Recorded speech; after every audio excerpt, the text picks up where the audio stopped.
Hey guys, it's Logan here with Hydra 572. Today I'm going to be reviewing the Ontario RAT1. It's been a great little blade for me. I feel like it's been under-publicized, even though a lot of people have made videos about it. It hasn't really achieved the brand recognition of something like the Spyderco Tenacious. And I do think it's a competitive option, but you guys will see that later in the review. Let's go ahead and get started with intended usage, and I think that's EDC and emergency defensive. Mostly, I wouldn't buy this as an intended tactical knife or an intended survival woodcraft type blade, but I think if you had to force it into that area, as usual, you could make do with it, but that is not what I would buy it for. You're mostly looking at a large EDC blade, and it is a pretty great blade for that, especially at this price point. Moving on to pricing. $31, $30.95 on Blade HQ, and then you would have to pay shipping or $30 shipped off of eBay. Slightly more or less depending on if you want serrations and the coloration, or rather the coating on the blade, but you're looking right around the $30 window. The blade profile is pretty familiar. You've probably seen it on Essies before, and that's because the same people that designed this knife designed the Essies. I think it's a pretty cool blade profile, if not a completely utilitarian one. The tip is a little bit abrupt, meaning that you're not going to be getting excellent penetration because it fattens so quickly in this portion. But it is pretty acute. If you had to do any fine cutting, I think that tip would do the job for you.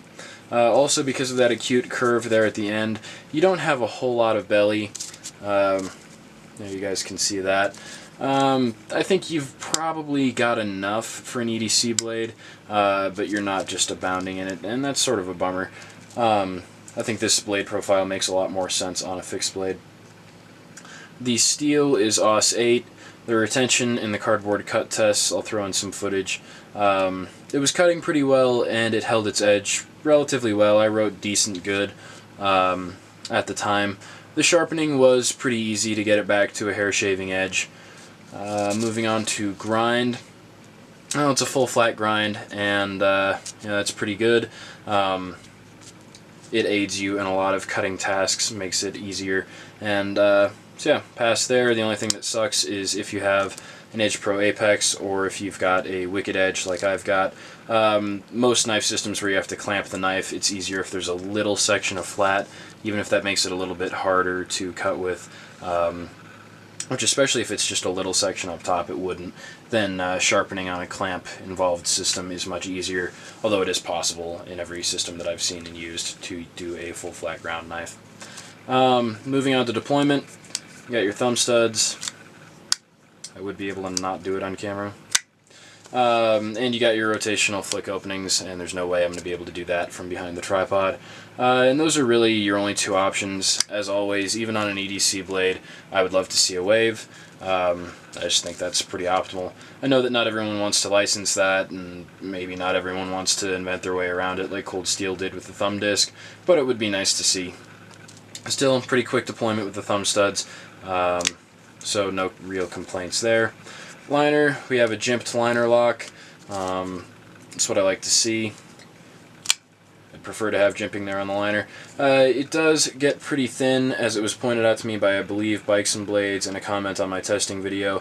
The liner does get really thin as we get into this finger choil, finger dent area. It is a very thin liner in that area, which I'm guessing is part of what hurts durability for those more abusive style tests that I did.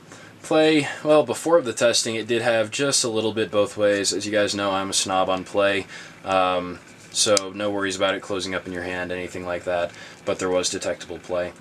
At this price point, I would say it had very little play. The handle material, I'm told, is nylon 6. I have no idea what that means.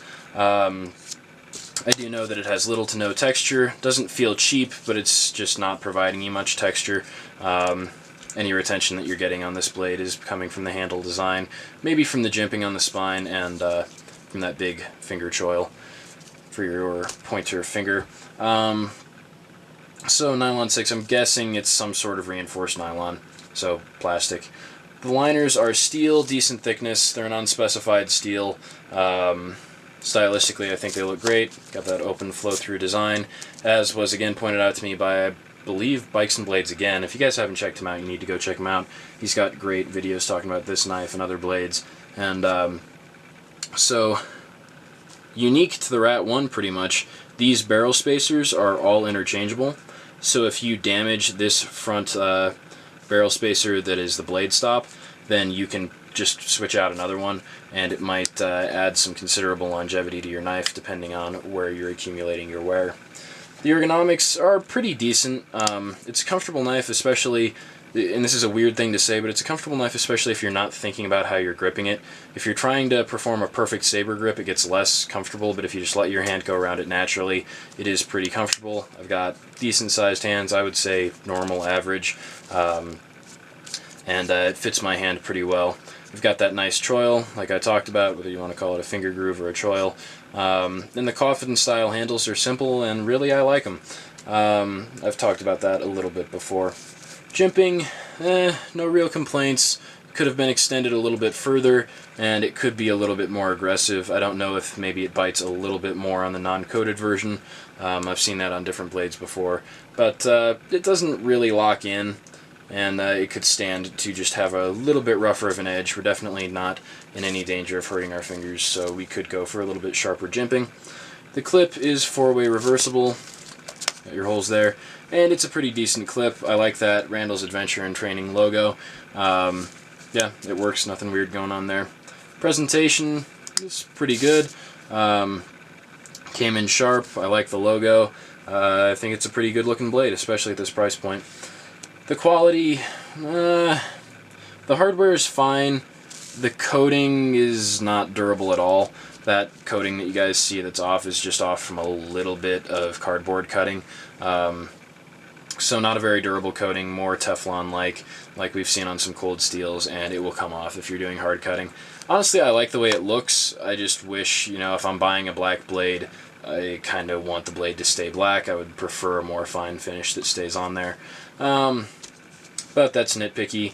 But just be aware, if you're doing hard cutting, that coating will come off real easy. Value is pretty excellent. It is a great knife at this price point. It has really solid construction, I've found. Even after abusing it till it failed, I will still say that the construction is more solid than some of its competitors. And I think it's a great little blade. I think it's under-publicized. I think some people would prefer it over the Tenacious. There are all sorts of those videos that you can look up comparing the Tenacious and the RAT1. I don't know, they're two pretty different blades in my mind, and I carry both of them, so I won't really claim that one is better or worse than the other, but I think this one has some popularity that it's due that it's not really receiving, and I'm not sure why. That could just be my perception, but value, it is an excellent value. AUS 8 and Nylon 6, I suppose. At this price point does it for me. It is a big blade for the $40–$30 price range, and yeah, it is a good value blade. Competition, like we talked about, Spyderco Tenacious, Buck Vantage, some of the budget Kershaws. You know, a couple of years ago we didn't used to have all this competition in the $30 to $40 range. Now you really can get some quality blades in there, not just to try to build a high value collection, but to actually have some blades that you can use and be confident with. This blade for 30 bucks stood up to some wood carving. I didn't video that, that was just out me actually doing work. You know, it stood up to cardboard cut tests like a champ, developed very little play, carried it for quite a long time with no issue, and for $30 that's pretty cool. So pass-fail, it's definitely a pass. Stats, overall length 8.625 inches, blade length 3.625, handle length 5, blade thickness 0.12 inches, and weight 5 ounces.